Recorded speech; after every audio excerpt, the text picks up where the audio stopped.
Bonjour à tous, bienvenue sur les Chroniques du blindage. Alors aujourd'hui, revue de boîte avec une très grosse boîte, à savoir le M61 de chez Takom.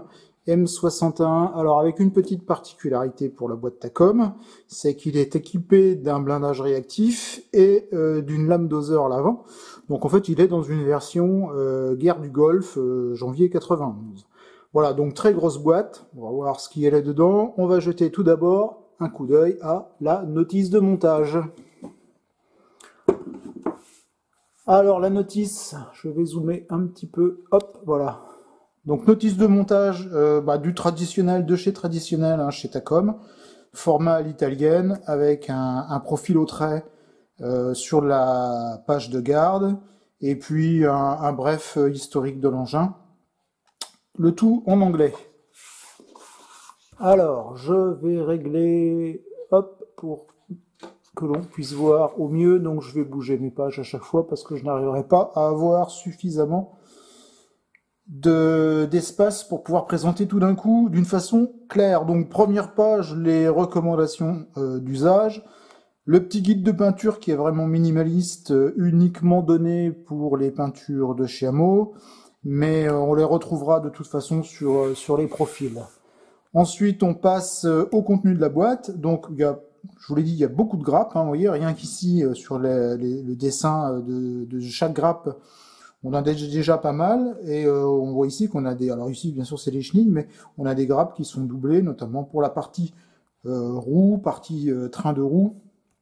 Et puis ici, une grappe assez importante. Non, c'est pas celle-ci, pardon. Ce sont les deux petites pointes en acier qui sont également disponibles par deux dans la boîte. Allez, on attaque par, bien entendu, montage traditionnel, la caisse. Donc, c'est une caisse particulière pour les chars américains de cette époque, hein, avec une caisse qui n'est pas plane, comme on peut retrouver sur les chars modèles, notamment le char de la génération d'après qui est la Brahms. Donc là, on est sur du traditionnel, sur des chars fin des années 50, des années 60. Donc là, je vous fais pas l'historique du M60, hein, c'est le petit frère de toute la lignée M47, M48. Alors plutôt M48, hein, parce qu'il est vraiment similaire, si ce n'est que la tourelle diffère quand même un petit peu. Mais au niveau de la caisse, on est quand même sur quelque chose d'assez similaire. Alors les premières notices de montage, bon, voilà, on est sur du traditionnel, hein, avec au montage des absorbeurs de choc, quelques pièces à ajouter au niveau de la caisse. Voilà, ici on commence la partie qui va recevoir les barbotins. Et puis donc voilà, sur les étapes d'après, on est toujours sur de la petite pièce, mise en place toujours les absorbeurs de choc, le crochet, les feux avec leur protection. Ensuite, on va passer au bras de suspension. Bon, ça c'est la partie un petit peu chiante à faire parce que c'est du travail répétitif. En plus, on voit que il y a du travail sur les bras de suspension. À chaque fois, il y a le bras de suspension lui-même. Il y a un amortisseur à monter. Alors pas sur tous, mais pratiquement sur tous. Donc il y a quand même quelques pièces, mais le détail est à ce prix. Surtout que pour avoir, moi, déjà monté les M60 et les M48, c'est quand même une partie qui reste très visible sur ce type de char. Donc c'est quand même quelque chose qu'il faut soigner. Et là, Takom a quand même particulièrement soigné sa maquette avec des pièces certes à rapporter, mais qui contribuent au réalisme final. Ensuite, donc on passe au montage des roues, les barbotins, la roue tondeuse. Ensuite, on a les supports de retour. À l'étape 7, je regarde, voilà, si je suis bien centré sur la caméra. On va passer cette fois à la partie supérieure de caisse, avec quelques pièces à monter à l'intérieur, et notamment les épiscopes, et puis le système de verrouillage de la trappe du conducteur. Ensuite, on va passer sur la caisse cette fois, avec le montage des phares, plus quelques petites pièces optionnelles, sachant qu'au niveau des phares sont également à assembler avant de venir les rajouter sur la caisse. Donc on a aussi de la petite pièce translucide, on verra ça tout à l'heure. On continue avec le montage de la caisse. Donc ici les portes arrière d'accès au moteur. Alors avec ici, voilà, les pièces M4 M5, je vous les déconseille fortement, c'est un schnorkel. Alors on est sur des versions Marines. Alors on est bien d'accord que le schnorkel est quelque chose qui s'adapte sur les chars des Marines, mais ici on est quand même dans le désert, donc je doute qu'il y ait beaucoup de fleuves à franchir. Du coup, je ne comprends pas pourquoi Tacom conseille d'installer cette pièce. Je pense que c'est sur les anciennes versions, ils ont repris la notice telle quelle. Ils ont simplement changé les profils. Comme j'ai pas eu connaissance de ce qui se faisait sur les versions précédentes, mais j'imagine que c'est ça. Donc, si vous êtes sur une déco de la boîte, vous n'installez pas le schnorkel sur l'arrière de la caisse. Donc c'est un schnorkel d'échappement, hein, donc ce n'est pas un schnorkel d'entrée d'air. Enfin, il me semble en tout cas. Ceci dit, je vous déconseille fortement de la monter. Ensuite, on va passer à la mise en place des chenilles. Alors, sur les chenilles, un truc sympa et un truc un peu moins sympa. Le truc sympa, c'est que la fixation des chenilles qui est en vinyle, enfin les chenilles qui sont en vinyle, la fixation se fait à l'aide de, on le verra tout à l'heure, deux petites tiges métalliques. Donc il suffit d'insérer les chenilles entre elles et puis d'insérer ensuite la petite cheville métallique. Ça c'est plutôt sympa. Sur les anciennes versions des chenilles vinyles, c'était des pièces à insérer les unes dans les autres et à coller. Et franchement, bon, coller le vinyle, tout le monde sait que c'est une misère phénoménale. Et donc on avait rarement quelque chose de propre. Ici, ça permet d'avoir quelque chose d'extrêmement propre. Le côté moins bien, comme je disais tout à l'heure, bah on est sur des chenilles en vinyle. Bon, voilà, j'aurais préféré autre chose, peut-être du maillon séparé ou peut-être du maillon sectionnel, enfin des parties sectionnelles avec des maillons individuels. Je reste un petit peu dubitatif sur le réalisme final. Ceci dit, n'ayant pas monté la maquette et n'ayant pas essayé, je ne sais pas. Je dis ça aussi parce que les chenilles sont extrêmement visibles hein, sur l'engin. Elles seraient en partie cachées par des jupes. Je serais moins sceptique. Bon, voilà, là c'est tout.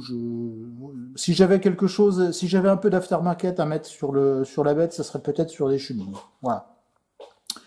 Ensuite, donc, on a monté le dessous de caisse. Le dessous de caisse est monté avec les pièces de superstructure. On vient d'installer les chenilles. Maintenant, on va passer au garde-boue avec les raidisseurs de garde-boue qui sont fournis en plastique.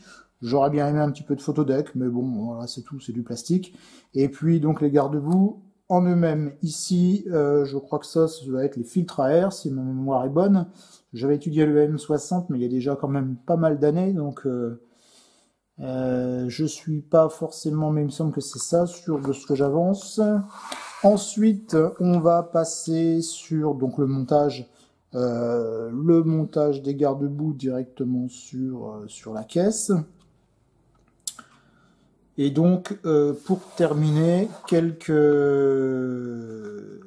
pièces qui viendront s'insérer en dessous de la caisse, et donc qui sont des pièces, alors je pense que ça c'est de l'hydraulique destinée à la lame doseur, d'accord? Donc ça c'est pas propre au M60, mais c'est parce que c'est cette version-là qui fait que. Ensuite, on est sur les étapes 16, 17, 18, 19 sur ces deux pages. Donc là, on continue à monter les petites pièces et à partir de l'étape 16, enfin même de l'étape précédente, donc de l'étape 15, on attaque la partie lame. Donc effectivement, les tuyaux dont je vous parlais juste avant, c'est des tuyaux de transport de fluide. Avec ici maintenant, on va attaquer donc la partie proprement dite de la lame. Alors ici avec la partie vérin, donc sur ces étapes-là, la partie pièce fonctionnelle sur l'étape 18, on est toujours sur la pièce fonctionnelle mobile sur l'étape 19, hein, donc à venir insérer sur les vérins. Alors c'est plutôt pas mal, hein, on verra tout à l'heure sur les pièces plastiques, mais ça m'a l'air plutôt bien détaillé cette histoire. Ensuite, bien on passe pour terminer au montage de la lame proprement dite. donc qui est quand même en plusieurs. Alors, elle est en deux parties, mais enfin on va même dire en trois parties avec la partie qui rabote le sol. Et puis donc il y a un certain nombre de petites pièces à venir ajouter là-dessus, de façon à parfaire le détail. La dernière étape, l'étape 21 pour le montage de la lame, ensuite sur le blindé. Sur l'étape 22, on commence à poser un petit peu de réactif à l'avant. Donc en fait, ce sont les étapes qui terminent l'assemblage de la caisse, puisque la lame a été assemblée. Donc maintenant, on passe avec les quelques éléments réactifs que l'on va trouver au niveau de la caisse. Voilà, ici et sur l'étape 23. Alors le M61, dans sa version guerre du Golfe, il n'est pas bardé d'éléments réactifs, comme par exemple on peut le trouver sur le M60 israélien par exemple, avec le blindage Blazer. Ici, ça reste quand même quelque chose d'assez discret. Il y en a un peu plus sur la tourelle, mais voilà, c'est pas ce qui fait que vous ne verrez pas ce qu'il y a au niveau de la caisse et de la tourelle. Lorsque l'étape 23 est terminée, on va passer à l'étape 24 qui, cette fois, concerne la tourelle. Donc ça veut dire que jusqu'à l'étape 23, on est sur la caisse. Alors, il y a quand même 23 étapes, mais encore une fois, il y a la lame à monter qui prend quand même un petit peu de temps et un petit peu de pièces. Quelques trous à faire au niveau de l'intérieur de tourelle. Donc ça, ce sont les trous dans lesquels on viendra tout à l'heure insérer les parties qui maintiennent le blindage réactif. Et puis donc ici, montage des éléments de structure de la tourelle avec notamment la trappe ici sur le côté sur le côté du tourelleau du chef de char, pardon. Et puis donc les protèges épiscopes, etc., etc. Ensuite, à partir de l'étape 26, on passe au montage du tourelleau du chef de char avec la mitrailleuse Browning. Donc là, on a simplement un canon, ça suffit amplement. Donc il y a quelques étapes quand même qui concernent le tourelleau. Alors vous ferez attention, ici vous avez les options.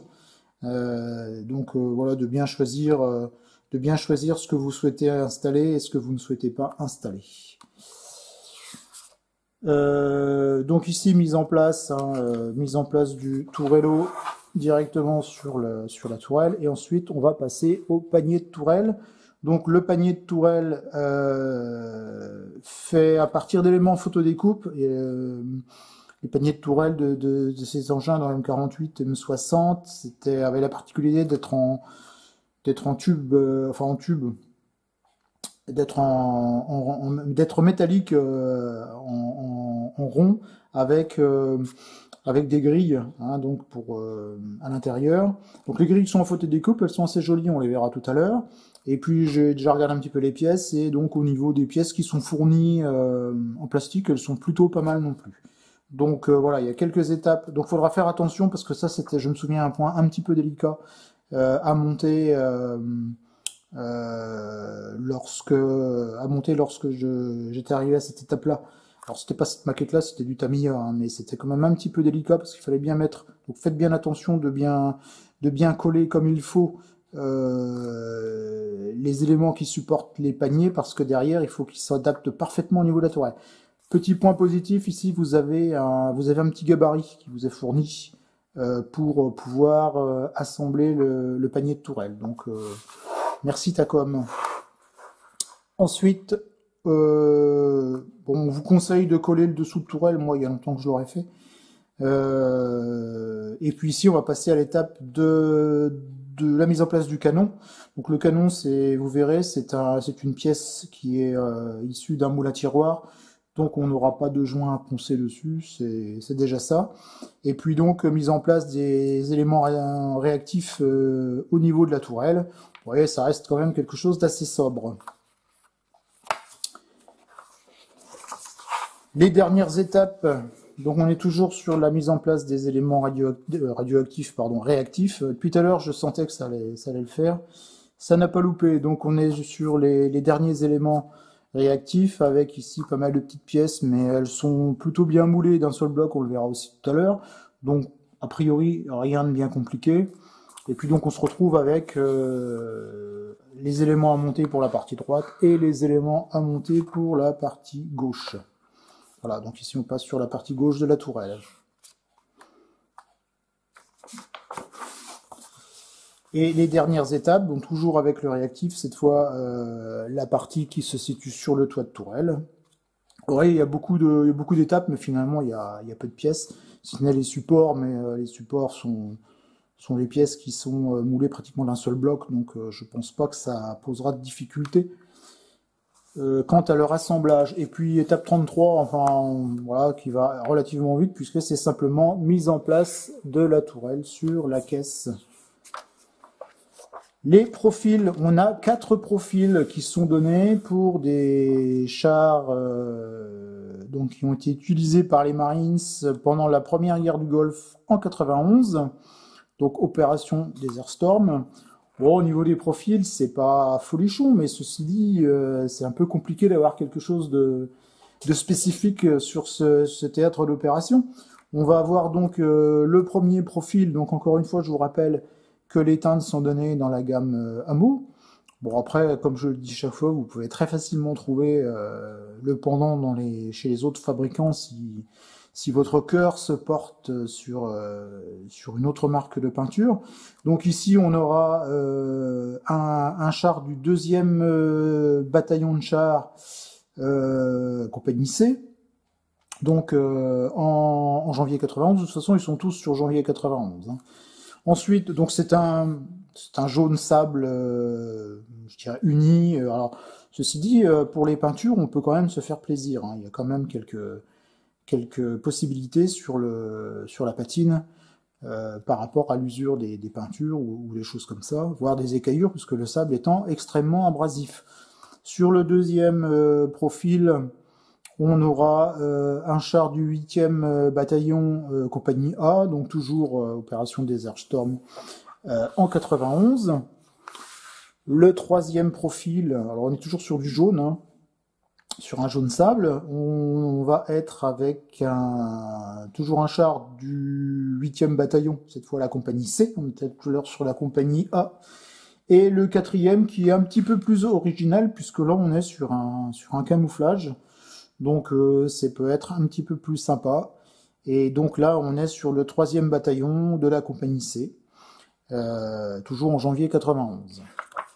Voilà qui est pour la partie notice et la partie profil. Allez, on attaque les grappes. On va commencer par la tourelle. Alors donc la tourelle, comme on l'a vu tout à l'heure, donc en deux demi-coquilles, hein, une partie supérieure et une partie inférieure. Alors ici, tenez, on a l'échappement, le schnorkel d'échappement, hein, donc voilà, pièce à ne pas monter, pour cette version en tout cas.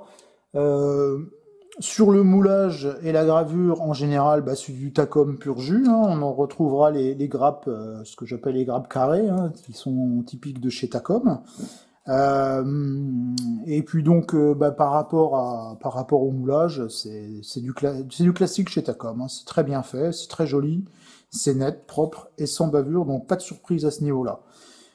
Au niveau de la structure de tourelle, alors on a un léger grain qui est plutôt bienvenu, c'est vraiment très léger, donc on n'est pas sur du char russe là, hein, on est sur du char américain. C'est propre, ici on a un marquage de fonderie qui est superbement restitué. Ici aussi on a quelques petits marquages de fonderie. Je ne sais pas si vous les voyez, moi je vois sur mon retour, j'ai pas grand chose, mais voilà. Et donc, et on a aussi de l'aspect fonderie au niveau du tourelleau du chef de char, mais ça reste vraiment quelque chose d'assez léger. Et pour moi c'est tout à fait réaliste. Il n'y a pas de travail particulier à refaire dessus.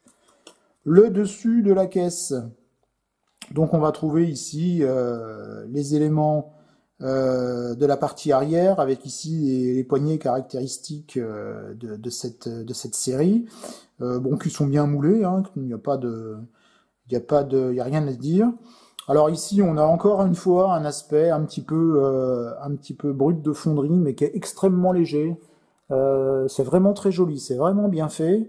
Et on a ici des cordons de soudure qui sont très discrets et qui sont hyper réalistes. Alors je sais pas si on va bien les voir. J'espère que si. Donc franchement c'est très bien, hein, très très bien fait. Et puis donc le reste on est sur les coffres, des choses comme ça. Et donc ça c'est plutôt du classique en termes de pièces. Ensuite on va passer à la partie lame. Donc pour la lame on aura deux grappes. La première donc c'est celle-ci qui comporte la lame proprement dite. Donc on avait vu tout à l'heure hein, qu'elle était en deux parties, dont un certain nombre de pièces à venir ajouter sur une des deux pièces et sur une des deux parties pardon. Et puis donc ici on va avoir donc la partie tuyauterie comme on l'a vu tout à l'heure qui passe sous le blindé, d'accord.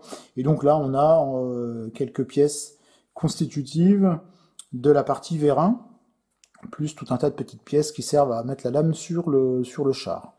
Donc rien à dire. Au niveau tétine d'éjection, c'est bien situé côté non visible. Donc pas de souci de ce côté-là. À part ici, même pas, puisque cette partie-là sera collée ici, donc on ne la verra pas, autant pour moi. Donc voilà, c'est du très bien fait, pur jus, de chez Tacom. La deuxième grappe qui sert au montage de la lame. Donc ça, on est encore une fois donc sur les pièces mobiles de la lame. Ensuite ici on va retrouver les pièces qui constituent les vérins, ici aussi, et puis donc tout un tas de petites pièces qui aident au montage de la lame. Donc voilà, encore une fois c'est propre, net et sans bavure. Le canon. Donc le canon, je vous l'avais dit tout à l'heure, il y a simplement l'évacuateur de fumée à venir rajouter dessus. Le canon, il est moulé d'une pièce. C'est un moule à tiroir, donc on n'a pas de deux demi-coquilles. On va trouver également la toile anti-poussière, la caractéristique de cette série de chars. Donc voilà, elle est plutôt bien, sans plus. Son remplacement par une pièce en résine, à mon avis, n'est pas nécessaire. Il y aura peut-être un peu de mastic à mettre de ce côté-là, mais bon, voilà, rien de bien insurmontable. Et puis ici, on va trouver le gabarit dont je vous parlais tout à l'heure, donc qui est le gabarit qui va aider au montage du panier de tourelle. Une grappe qui concerne cette fois les roues et les dents des barbotins. Donc là, pareil, hein, on est sur de la gravure tip top. Alors il y a une particularité, c'est que sur ces roues, il faudra venir mettre les caoutchoucs, alors que là, on a des roues où les caoutchoucs sont déjà moulés. Donc voilà, faudra bien faire attention de ce côté-là. Et là, on va retrouver les galets porteurs qui sont absolument superbes.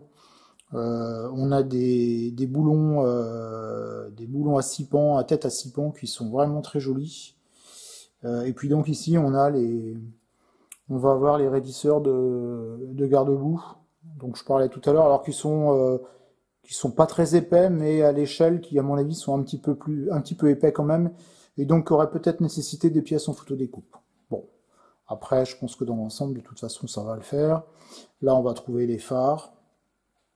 Et puis ici, alors il y en a deux, hein, deux grappes comme ça. Et puis ici, la partie interne du barbotin. Hein, ce sont des chenilles très larges, donc c'est pour ça qu'on a une pièce qui est quand même assez conséquente. Ensuite, on passe au garde-boue. Voilà, donc ce sont des pièces moulées d'un bloc, hein, qui sont encore une fois très jolies. On va retrouver ici des amortisseurs. Donc je vous disais tout à l'heure, au niveau de la partie suspension, il y a un petit peu de travail, notamment avec les amortisseurs, mais comme le train de roue est très visible sur le M60, c'est une partie sur laquelle il faut bien prendre son temps. Ici, les portes arrière du moteur, avec les grilles caractéristiques, et puis donc tout un tas de petites pièces installées, des manilles, ici la chaise de route. Encore une fois, donc la partie interne, on va y trouver des tétines d'éjection. La partie externe qui est la partie visible, absolument exempte de tétines d'éjection. Bien sûr, pas de flash, pas de retassure. Nickel. Ici, ce qui était intéressant, c'était la partie panier de tourelle. Donc, je vous avais dit que c'était quand même assez fin. Et effectivement, c'est quand même assez fin hein, au niveau du plastique. À mon avis, on n'est pas loin d'être à l'échelle. Alors, ça sera quand même des pièces, celle-ci, celle-ci et celle-ci, qui seront un petit peu délicates, pour lesquelles il faudra bien faire attention, car elles sont assez fragiles. Donc un petit peu délicate à dégrapper. Il faudra bien prendre une pince, prendre assez large et faire bien attention de ne pas les tordre en les découpant parce qu'à mon avis, elles casseront assez facilement. Donc sinon, bah, là-dessus, c'est pareil. Hein, on a plein de petites pièces installées au niveau de la tourelle. Ici, ce sont les protections blindées non pas du télescope, mais du viseur. Et puis voilà, donc ici des crochets, encore des phares.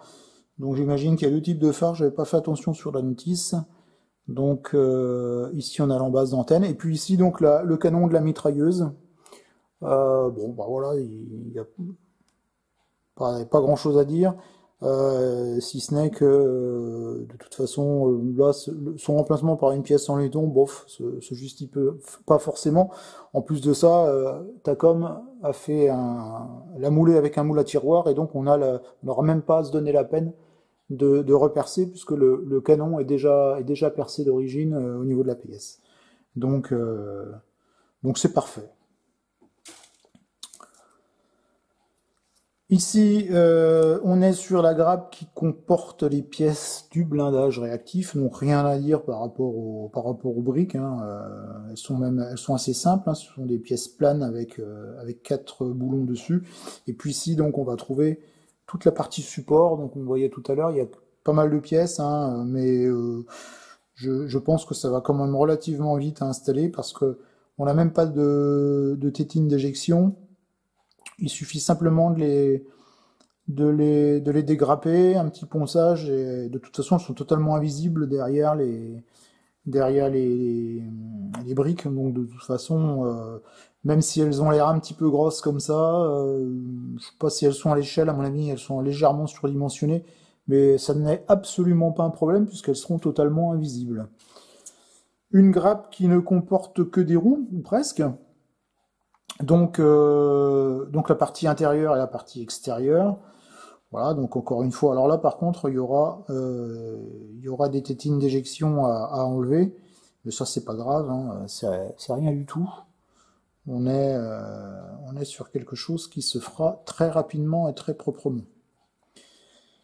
Pour terminer, la caisse, on avait vu le haut de caisse tout à l'heure, donc voici la partie inférieure. Alors, c'est très bien fait. Hein. On a aussi un aspect un peu brut de fonderie, mais quelque chose d'assez léger. Voilà, donc il y a juste ici à poncer au niveau du point d'injection. Pour le reste, il n'y a rien à faire. C'est très joli, c'est très beau. Donc le M60, c'est déjà un char qui est assez gros hein, quand il est monté avec la lame devant. Ça fait déjà une belle petite pièce. Les chenilles, donc les chenilles, voilà ce que je disais tout à l'heure, hein, c'est la partie pour laquelle je reste un peu perplexe.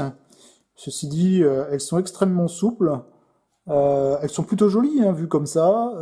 Par contre, on a sur le côté, sur le côté, on a un joint qui est pas très joli. Et ça, on peut rien y faire. Donc inutile d'essayer de poncer, ça ne se ponce pas. Et ça reste quand même quelque chose d'assez visible. Donc c'est dommage parce qu'en plus c'est quelque chose qui n'existe pas, il n'y a pas de joint à ce niveau-là. Hein. C'est juste les parties qui maintiennent les maillons entre eux. Donc de mémoire, elles s'en fichent. Hein. Je crois qu'il faut les enfoncer à force.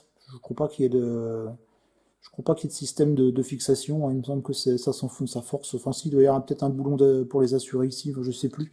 Bon, bref, peu importe. Ceci dit, au niveau de la chenille en elle-même, elles sont assez jolies vues comme ça, mais voilà, c'est pour ça que je restais un petit peu dubitatif par rapport à leur réalisme, si ce n'est ce que je vous disais tout à l'heure, hein, au niveau enfin, je vais peut-être me remettre dans le champ, ça sera mieux. Voilà, au niveau de la fixation, alors là, par contre, ça, c'est champion du monde, hein, c'est vraiment bien. Voilà, il suffit simplement de les enticher comme ça, et puis donc on vient mettre la tige métallique dedans, et c'est totalement invisible, hein, c'est super bien fait, ça, par contre. Souvenez-vous, hein, dans le temps, on avait une partie un peu plus longue à venir réinsérer dans une gorge avec avec des tenons et des mortaises. Enfin bref, c'était tout un cinéma et en fait, ça tenait jamais puisque pour coller le vinyle, il faut quand même déjà s'accrocher. La petite planche de photodécoupe. Alors ici, je vous montre les deux petites tiges métalliques, hein, qui sont fournies donc pour la fixation des chenilles.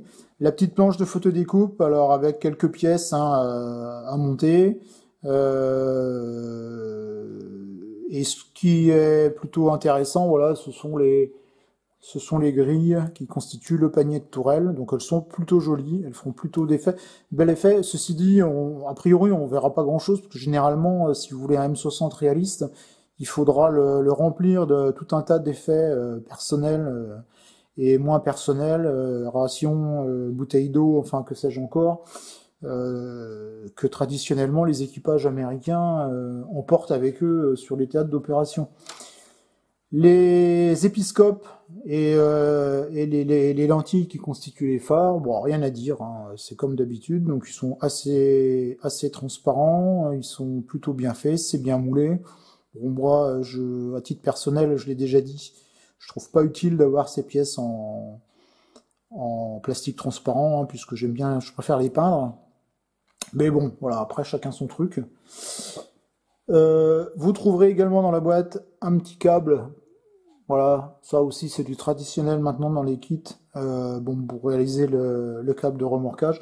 Et pour terminer, eh bien la planche de décalque, voilà, qui est très jolie, qui est bien faite. Les décalques ont l'air assez fins.